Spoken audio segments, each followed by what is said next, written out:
Hello, good afternoon everyone. तो आज हम स्टार्ट कर रहे हैं पंचकर्मा की क्लासेस, जिसके अंतर्गत आज हमारा जो टॉपिक है वो है स्वीडन। तो स्वीडन के अंदर स्वीडन होता क्या है, तो अगर देखा जाए तो पंचकर्मा में स्वीडन का बहुत ज्यादा इंपॉर्टेंस है। उसके पूर्व कर्म में भी एज अ प्रधान कर्म सब में तो स्वीडन जो है सब पूर्व कर्म जो हमारा सेकंड जो रहता है स्नेहन के बाद जो आता है दैट इज द स्वीडन। तो अगर स्वीडन का परिचय दे, अगर इंट्रोडक्शन दे, तो स्वीडन है क्या एक तरह से, तो शरीर से स्वेद को निकालना, दैट इज द स्वीदन। स्वेद कैसे निकलेगा, तो इसमें क्या रहता है, मेनली ऊष्मा द्वारा स्रोतों का विकास होने से त्वचा से स्वेद की उत्पत्ति होती है। ठीक है, तो इसमें मेनली हीट के द्वारा, ठीक है, अगर हम इसमें स्वेदन में सारा का सारा क्या है, हीट देंगे, इससे क्या होगा, हमारे जो स्रोतों का विकास होगा और फिर क्या होगा, त्वचा से स्वेद की उत्पत्ति। तो स्वेद है क्या एक तरह से, अगर स्वेद की बात की जाए तो स्वेद है शरीर अंतर्गत जो मल है वो स्वेद कहलाएगा। और शरीर को मलिन करने के कारण इसकी संज्ञा मल दी गई है। ठीक है, और जो स्वेद है किसका मल कहा जाता है, वो मेद धातु का मल कहा जाता है। और स्वेद से शरीर का क्लेद का धारण किया जाता है। ठीक है, और इसी स्वेद को बाहर निकालने में स्वेद की बहुत बड़ी महत्व रखता है। ठीक है, तो क्लेद क्या है, तो क्लेद एक अपेय घटक है जो शरीर के जलीय तत्वों को एक निश्चित अनुपात में रखता है। ठीक है, तो मूत्र के द्वारा भी क्लेद का वहन होता है और स्वेद धारण, केश व रोम की धारण भी स्वेद द्वारा होती है। अगर देखा जाए तो शरीर के कई सारे जो हमारे आप्यांश है वो क्लेद में रहकर मूत्र और स्वेद के द्वारा शरीर से बाहर निकाले जाते हैं। स्क्रीन शेयर कर रही हूँ।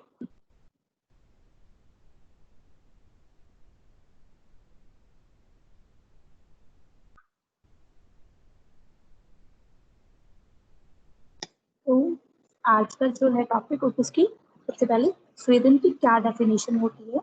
तो स्वेदन के अर्थ क्या बोला जाएगा, स्तंभ गौरवम शीतघनम स्वेदनम स्वेद कारकम। तो शरीर में जिस क्रिया के द्वारा स्वेद निकाला जाता है उस क्रिया को स्वेदन कहा जाता है। ठीक है, तो स्वेदन is a process which relieves the stiffness, stiffness में स्तंभन, और कोल्ड जो शीतलता है, और विच इंड्यूस द स्वेटिंग, और जो क्या करता है एक तरह से पसीने को निकाला जो उसे इंड्यूस करता है, तो उसको स्वेदन कहते हैं। तो जो शरीर की जकराहट को दूर करे, भारीपन को दूर करे, शीतलता को दूर करे और पसीना लाए। ठीक है, अब इसकी निष्पत्ति किससे हुई है, डिराइव किससे हुआ है जो ये शब्द है, तो जो श्वेत धातु है उसमें घ प्रत्यय लगने से ही स्वेदन बनता है। ठीक है, तो इसका क्या मतलब होता है, का मतलब स्वेद का अर्थ होता है पाक भेद से तथा ग्रीष्म ऋतु में शरीर से मिश्रित पसीना बहे, या फिर इसका मतलब होता है राइपुर कुक और another form of the precipitation, एक तरह से पसीना निकलना का ग्रीष्म ऋतु में। अगर फिजियोलॉजिकल हम इसकी बात की जाए तो it is a thermoregulatory process theoretically is induced to eliminate the bio-waste material from the body by generation of direct or indirect heat. तो फिजियोलॉजिकल अगर कहते हैं तो क्या है कि थर्मोरेगुलेटरी प्रोसेस है जो क्या करता है, हमारे शरीर से जो वेस्ट मटेरियल जो टॉक्सिन्स होते हैं, ठीक है, उसको हीट, डायरेक्टली हीट और इनडायरेक्टली हीट, जो हम सागरी और निराग्नि सूर्य की बात करते हैं उस अर्थ में शरीर से जो मलों को, टॉक्सिन्स को शरीर से बाहर निकालना ही स्वेदन कहलाता है। ठीक है, अगर और बात की जाए स्वेदन के बारे में, तो स्वेदन को कैसे कैसे हम यूज करते हैं, तो स्वेदन एक पूर्वक्रम प्रोसीजर है हमारा, अभी ने बात की स्वेदन की बात जो आता है दैट इज अ स्वेदन। तो उसका क्या अर्थ रहता है पूर्वक्रम में, तो ये due to its detoxifying function तो स्वेदन offers the shoulder effect also. तो कुछ अर्थ में जिसके जो काम होते हैं वो कैसे होते हैं, मेन से शोल्डर के इफेक्ट्स देते हैं। ठीक है, दूसरा रहता है due to its therapeutic efficacy its strength as a प्रधान कर, कुछ डिजीज के अंदर स्पेसिफिकली प्रधान कर में भी यूज किया जा सकता है। इसके बाद में when used before shoulder it is called पूर्वकर्म। कोई भी वमन रिलीजन से पहले जब यूज किया जाता है उस अर्थ में ये ऐसे पूर्वकर्म यूज होता है। ठीक है, और किसी डिजीज के शमनार्थ यूज किया जाए तो उसके अर्थ में प्रधान कर्म में कई डिजीज जैसे आफ्टर भी यूज होता है। तो आगे कंसीडर अंडर षड उपक्रम, इसको क्या कहते हैं, षड उपक्रम में एक भेद बताया गया है इसको। आफ्टर यूज टू स्वेद सत्य व्याधि then to be called as a प्रधान क्रम। तो अगर कोई भी ऐसी जो स्वेद सत्य व्याधि है, उसको स्वेदन करने से ही ठीक हो जाता है, उस अर्थ में हम तो प्रधान क्रम है इसको इन्वॉल्व करते हैं। आफ्टर उसके बाद कब कब यूज किया जाता है? आफ्टर गिविंग स्नेही पान स्वेद is administered to liquefy the snake vitiated dosha which are spread throughout the body. So that vitiated doshas can be easily eradicable through the pradhan such as Roman period. Dula because take the सूक्ष्मेषु वेनेषु लीनम वेदस्तु दोषा नियति।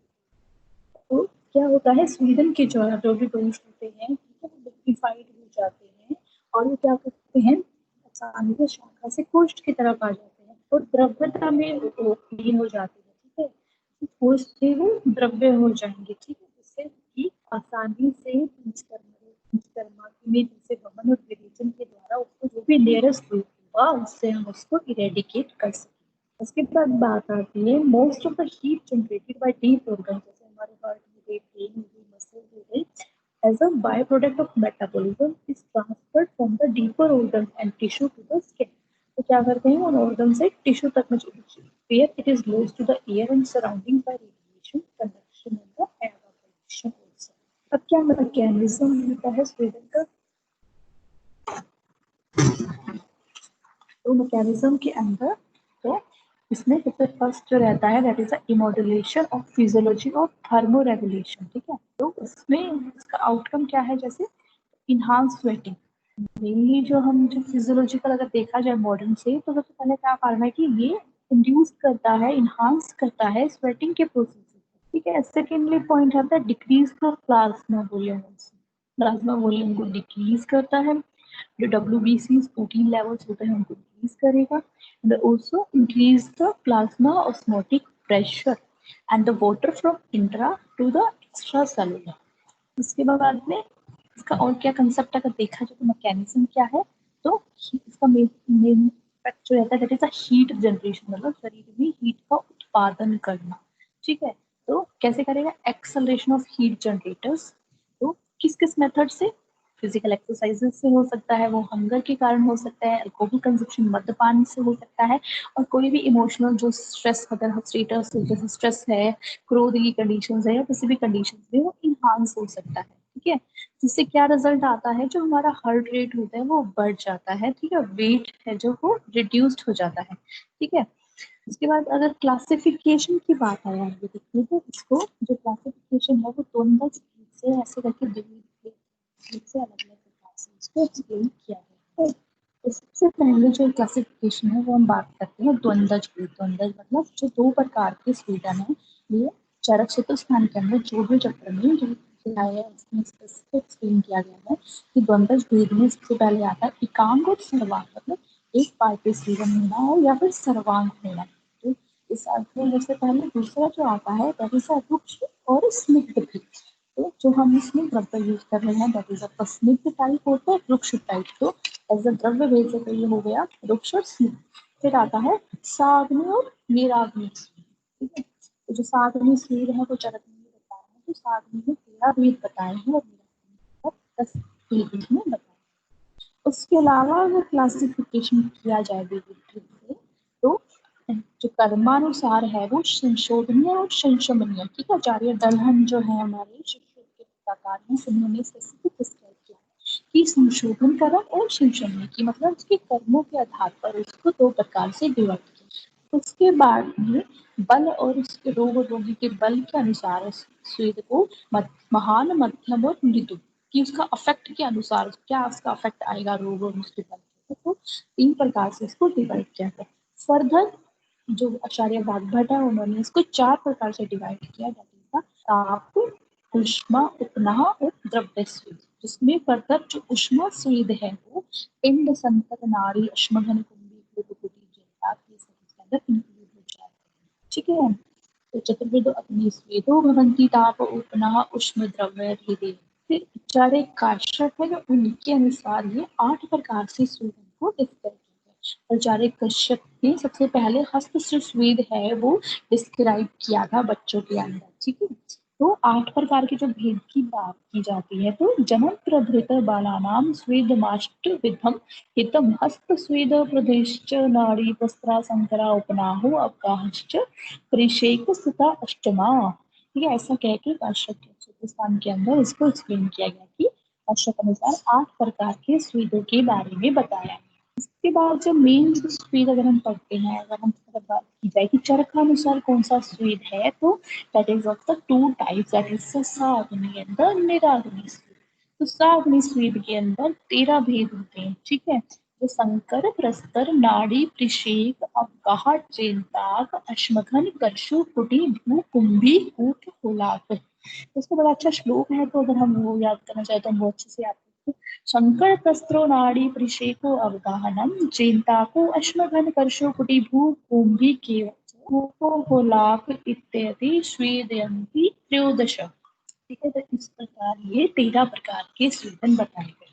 अगर निराग्नि स्वेद की बात की जाए तो निराग्नि स्वेद 10 प्रकार के बताए गए हैं, जो व्याम उष्णम सदनम च गुरु प्रावरम सुधा बहुपानम क्रोध क्रोध उपनह आह और आतप।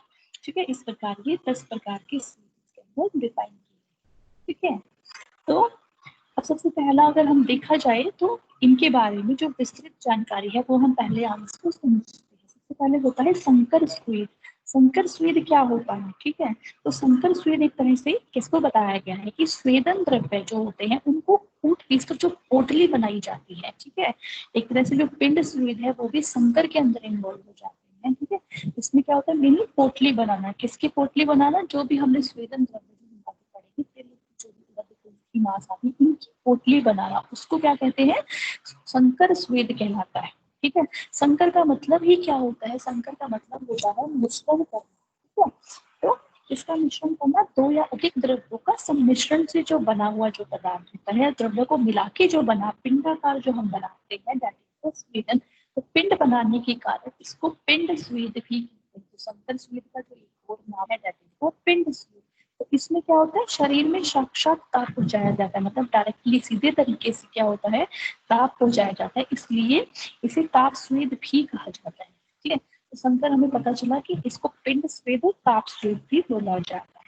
अब आगे संकर स्वेद के 2 भेद बताए गए हैं, तो स्निग्ध संकर स्वेद और एक रुक्ष संकर। तो स्निग्ध में क्या रहेगा, जो हम उसमें ड्रग्स यूज करेंगे वो स्निग्ध प्रकार के, जैसे तिल, उड़द, चावल। ठीक है, इन सबको खीर हो गया, मांस हो गई, मांस रस या फिर अम्ल वर्ग के द्रव्य के साथ हम जो पकाकर पोटली बनाते हैं। ठीक है, और फिर क्या करेंगे, उस पोटली को ही हम उष्ण पायस पायस, ठीक है, और या फिर दुग्ध या मांस रस में डुबोकर जब हम स्वेदन करेंगे, इसमें टैपिंग से स्वेदन करते हैं हम प्रकार से। ठीक है, इस प्रकार जो ये स्वेदन बनाया, जो ये मतलब स्निग्ध बनाया तरह से पिंड रूप में स्वेदन प्रक्रिया करते हैं।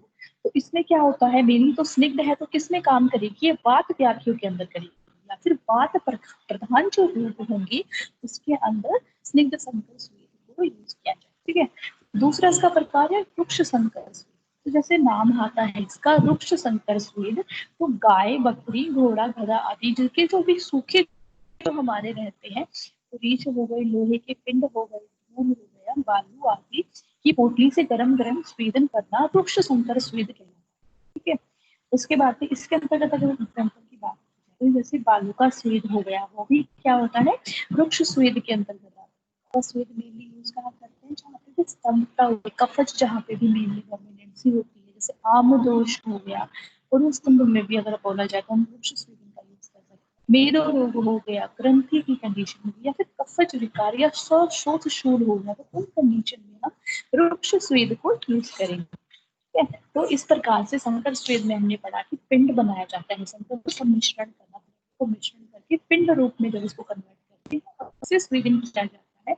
और इसके फर्दर 2 भेद है, दैट इज स्निग्ध संकर स्वेद एंड रुक्ष संकर। तो ये जो स्निग्ध और रुक्ष है, वो जैसे भी हम जो ड्रग यूज करते हैं उसके आधार पर इसको 2 भेद। तो स्निग्ध जो है तो वो वातज प्रकृति में यूज होता है, जो रुक्ष है वो कफज प्रकृति में। ठीक है, तो इसके बाद आता है, नेक्स्ट आता है प्रस्तर स्वेद।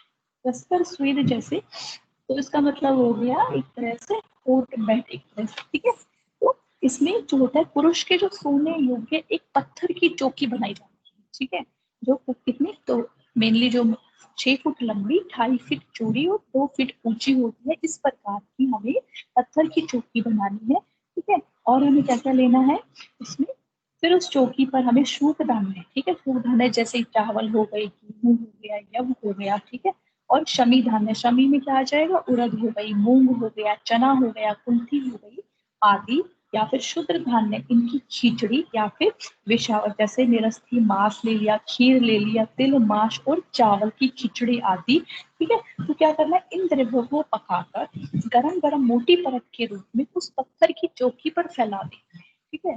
तो प्रस्तर में क्या देखा हमने, एक पत्थर की चौकी बनानी है, ठीक है, जो उसकी लंबाई मेनली जो 6 फीट तो हमें रखनी है, ठीक है, एज अ पर्सन अकॉर्डिंग, लेकिन मेनली इसको 6 फीट लंबी होनी चाहिए, 2.5 फीट चौड़ी और 2 फीट उसको ऊंची होनी चाहिए, ठीक है।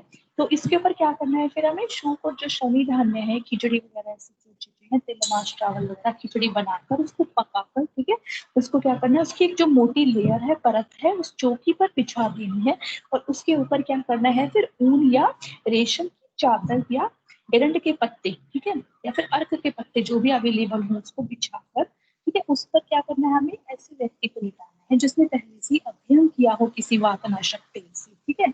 वो वातनाशक तेल मतलब उसके हिसाब से, उसके डिजीज के अकॉर्डिंग भी हो सकता है, या फिर आप कोई भी उसमें तिल तेल वगैरह भी यूज कर सकते हो। तो अध्ययन किए हुए जो रोगी को सुला देना चाहिए, ठीक है, और उसके ऊपर उसको क्या करना चाहिए, उसको रेशम की चादर या वातनाशक पत्ती जैसी एरंड अर्क से ढक दिया जाता है, इस विधि से, तो ठीक है। तो इससे क्या होगा, पूरे शरीर का एक साथ स्वेदन हो जाएगा, ठीक है। तो किस किस उसमें रोग में उपयोग करना चाहिए इसको, पृष्ठ शूल हो गया, पार्श्व शूल हो गया, श्रोणी शूल, कटी शूल, तो जहाँ पे भी इस तरह से वातिक प्रकृति, जहाँ पे शूल की अवस्था है, ठीक है, उस कंडीशन के अंदर हमें प्रस्तर स्वेद को यूज करना चाहिए। तो हमने पढ़ा संकर स्वेद, प्रस्तर स्वेद। अब तीसरा जो हमारा प्रकार है साग्नि स्वेद, नाड़ी स्वेद। तो नाड़ी स्वेद क्या होता है, तो इसका नाम ही तो हो गया नाड़ी, नाड़ी का मतलब हो गया नली, ठीक है, एक तरह से। तो इसमें क्या करना है, हमें एक नली को यूज करना है, ठीक है। तो इसको किस, तो नली किस किस से बना सकते हैं, पहले जमाने में जैसे एक तरह से बांस की नली हो सकती थी, ठीक है। तो अब हम क्या करते हैं, रबड़ की जो ट्यूब होती है वो यूज करते हैं, और उसमें क्या करते हैं हम, एक तरह से एक हम जो वस्तु लेते हैं, क्या रहता है, पहले तो क्या रहता है, घट या नली, कोई भी घड़ा ले सकते थे, उसके साथ में उसको नली उसमें अटैच हो जाती है। आजकल हम कुकर लेते हैं, ठीक है, या फिर ऑटो क्ले वाले, उसमें रबड़ की जो नली का है वो, तो उस कुकर के अंदर जो भी हम लेंगे, तो उसमें क्या होगा, सहीजन एरंड मदार जितने भी हमारे जो एक तरह से स्वेदन जो द्रव्य होंगी, ठीक है, उनको क्या करेंगे, हम यवपुट करके उसमें डाल देंगे, जिससे क्या होगा, वाष्प तैयार होकर हमें, ठीक है, तो उसके अंदर हम कुछ भी डाल सकते हैं, जैसे सहीजन हो गया, एरंड हो गया, मदार, श्वेत या फिर दशमूल आदि की भी जो हम मेनली यूज करते हैं, तो मेनली हम दशमूल का क्वाथ भी उसके अंदर प्रयोग में ला सकते हैं, ठीक है। तो क्या करेंगे हम, जो क्वाथ है उसके वो क्या करेंगे, हम अपने कुकर में डाल देंगे, जिससे क्या होगा, वाष्प क्वाथ बनाते समय बाहर ना निकल जाए, उसे ढक देना है, ठीक है। और फिर उसके अंदर छिद्र होगा, तो उसके द्वारा नालिका को जोड़कर, ठीक है, तो आगे किया जा सकता है।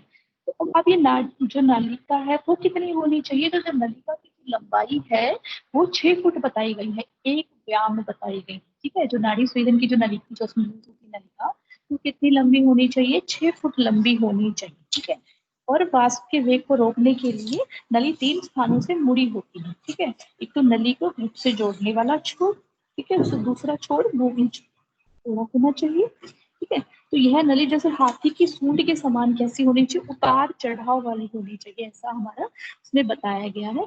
और जो नली है वो छिद्र रहित होनी चाहिए, ठीक है। तो आजकल जो हमें पता है, गैस की पाइप वगैरह टाइप जो होते हैं, रबड़ की ट्यूब्स होती है, वो हम यूज करते हैं। तो क्या करना है, तो क्वाथ द्रव्यों को, ठीक है, उचित अनुपात में हमें क्या करना है, कुकर या किसी घड़े में डाल, ठीक है।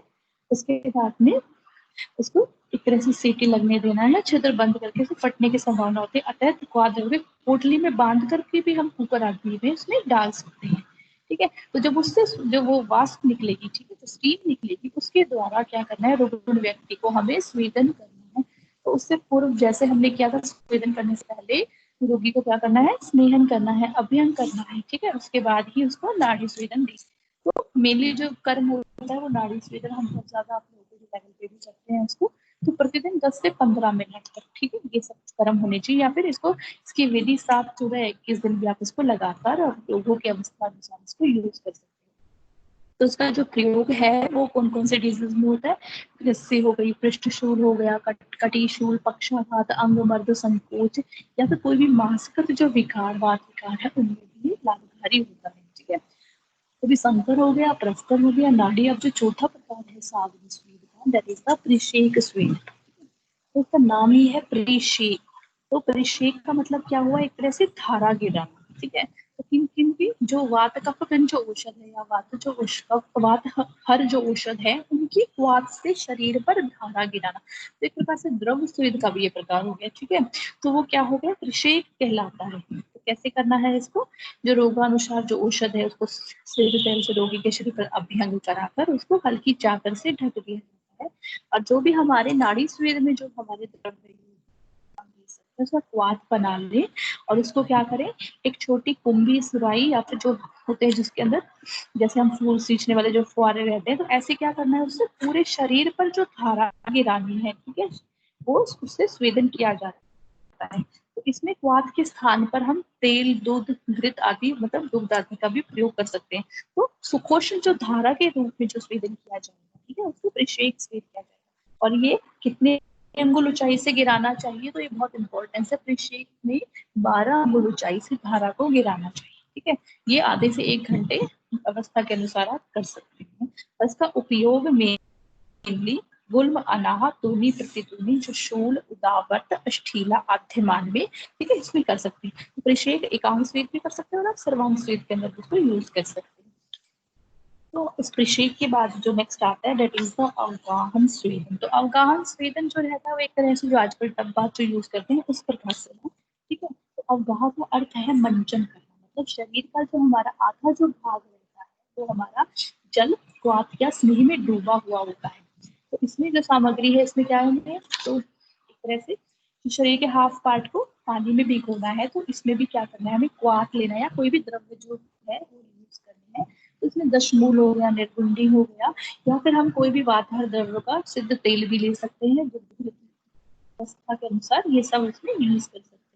तो जो वात द्रव्य या घृत है, तेल, तो इसमें क्या करना है, उसको उष्ण जल को टब या द्रोणी में भरा जाता है। तो एक प्रकार की द्रोणी बनानी है। ठीक है, जिसमें क्या करना है, रुग्ण को लिटाया जा सके। ठीक है, तो उस टब में क्या करना है, या फिर हम तो जो वातनाशक तेल से जो अभ्यंग किया हुआ व्यक्ति को लिटाकर सुलाकर अंगों पर उष्ण जल या प्रभावी से सिंचन भी कर सकते हैं, या फिर उसमें लिटा सकते हैं। तो इसका उपयोग मेनली अश्मरी में, शूल में, कटिशूल में, पृष्ठशूल में, ग्रीष्य या संधिगत आदि रोगों में किया जा सकता है। और ये आधे से 1 घंटे तक यूज होता है। इसमें मेनली जो शरीर का कटी प्रदेश तक जो भाग है वो पूरा का पूरा उसके अंदर डिप होना चाहिए, डूबा होना चाहिए। ठीक है, तो यहाँ तक हो गया हमारा अवगाहन स्वेदन। संकर, प्रस्तर, नाड़ी, परिषेको, अवगाहन। अब उसके बाद में आते हैं जिंताक, अश्मदन, कक्षुकुटी, भूकुंभी, कूपहोलाक। तो आगे हम इसको जो जिंताक स्वेद है वो हम अपने नेक्स्ट क्लास में करेंगे। ठीक है, तो एक बार हम रिवाइज कर लेते हैं कि हमने स्वेदन में क्या क्या करना है, क्योंकि बहुत ज्यादा हो जाएगा और ये सारे बहुत इंपॉर्टेंट है जो आपको बहुत अच्छे से करना है। तो सबसे पहले हमने पढ़ा था स्वेदन होता क्या है।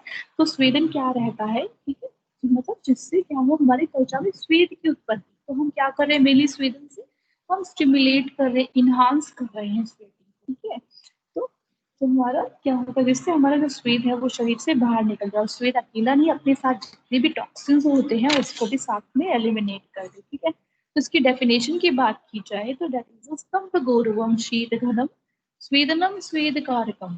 तो जिससे क्या हो, स्तंभता दूर हो, गौरवता दूर हो, शीतलता दूर हो। ठीक है, तो इन सब चीजों को हरे और शरीर में पसीना लाए स्वेदन की, उसको स्वेदन कहते हैं। ठीक है, स्वेद कारकम।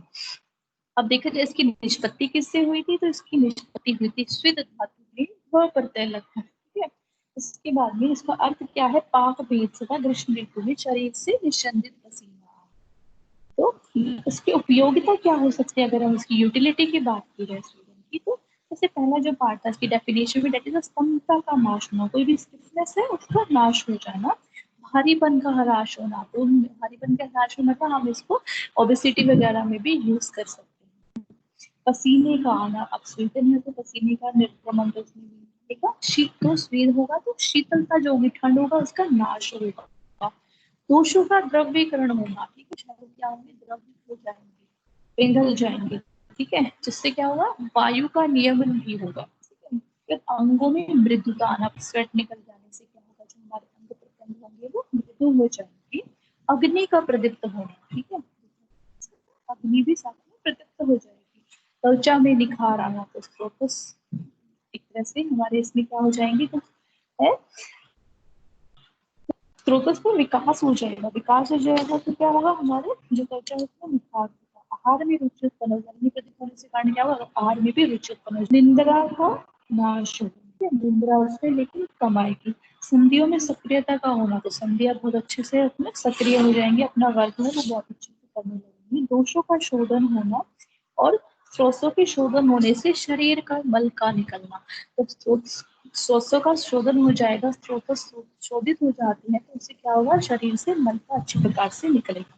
उसके बाद हमने इसमें पढ़ा था कि क्या क्या इसके भेद हो सकते हैं, तो भेद में जैसे द्वंद्व प्रकार से हमने पढ़ा, साग्नि, निराग्नि, स्निग्ध रुक्ष, ठीक है, एकांग, सर्वांग, जिसमें इंपॉर्टेंट जो हमारा रहता है दैट इज द साग्नि और निराग्नि से। तो साग्नि और निराग्नि हम पढ़ी रहे थे, इसमें हमने डिफाइन किया था, ठीक है। साग्नि के प्रकार को, संकर प्रस्थ को, नाड़ी विषय को, अवगाहना हमने उसके अलावा जो इसमें भेद है वो आचार्य सुश्रुत अनुसार भी बहुत इंपॉर्टेंट है। तो सुश्रुत और वाग्भट ने 4 प्रकार के भेद बताए हैं, दैट इज द ताप, उष्मा, उपनह और द्रव्यस्वी।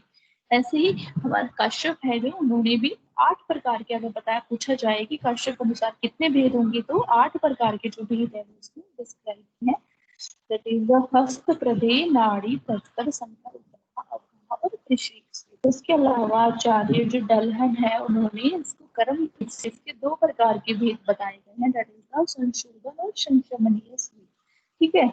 उसके अलावा अगर रोगी के बल के अनुसार देखा जाए तो उसके अनुसार भी महान, मध्यम और मृत्यु स्वीर, ऐसे करके 3 प्रकार की स्वीर को एक्सप्लेन किया गया है। तो द्वंद्व स्वीर से आपको याद रहेगा, एक तो अग्नि अनुसार दैट इज द साग्नि और निराग्नि, उनके अनुसार, ठीक है, जैसे स्निग्ध और रुक्ष, स्थान के अनुसार एकांग और सर्वांग, ऐसे कर्म के अनुसार संशमनीय और संशोधनीय, ऐसे ही उसके बाह्य और आभ्यंतर प्रयोग के अनुसार बाह्य स्वीर और आभ्यंतर स्वीर, ठीक है। तो इस प्रकार इसको अब ऐसे इसमें एक वो है कि उपनाह जो स्वीर होता है वो साग्नि और निराग्नि दोनों प्रकार की स्वीर का हमें वर्णन किया जाता है।